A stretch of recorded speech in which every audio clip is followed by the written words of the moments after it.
Dragon Quest, originally released in the West as Dragon Warrior, Dragon Quest is the granddaddy of Japanese RPGs, the predecessor to Final Fantasy, the series that established traditional JRPG conventions. Dragon Quest continues to awe and impress gamers today, and recently I had the chance to go back and replay the original, a remake of the original, one that they re-released on Switch recently. This footage you're seeing here is something I recorded just to demonstrate what the game originally looked like, but I have only just recently played the original Dragon Quest. A re-release game with new art,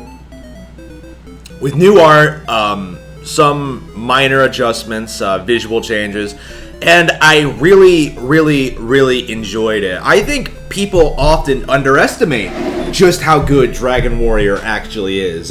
People in the West don't really seem to appreciate its legacy and its long-lasting contributions to not only RPGs, not only Japanese role-playing games, but video games as a whole. This is a series that I would put up there with Zelda, with Mario, with Pokemon, for its the things it's contributed to gaming. It's up there with the very best Nintendo has to offer. I've fallen in love with Dragon Quest. I put it just as high as a lot of these iconic Nintendo franchises. So what is Dragon Quest exactly? Well, in the original Dragon Warrior, Dragon Quest 1, you are a hero tasked with destroying a dark evil force and rescuing a princess. That's it.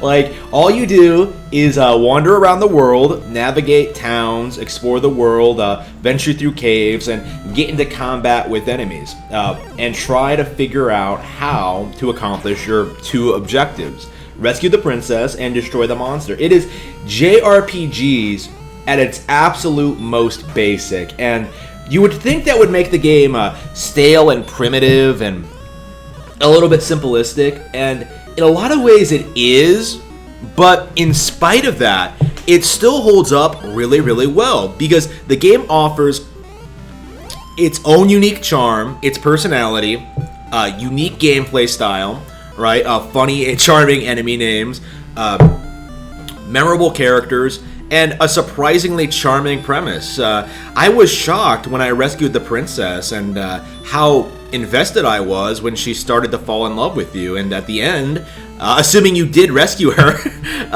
you do get married, and your descendants are the protagonists of Dragon Quest II. Things like that are just so charming and just so compelling and just really make you fall in love with what you're doing, right? Like, in a lot of ways, this game, like, makes you feel more invested than something like that's more gameplay focused, something like an action game would, like Zelda would. Like, nobody really, I didn't really feel that invested when I saved Zelda in the original Zelda, but in this game, you have a premise, you have an idea, you're saving the king's daughter who falls in love with you, and you marry her at the end. There's a real sense of progression there. There are real character moments there that, like, you end up really caring about what's going on. You end up feeling invested, and I think that's the hallmark of a great RPG, is that you actually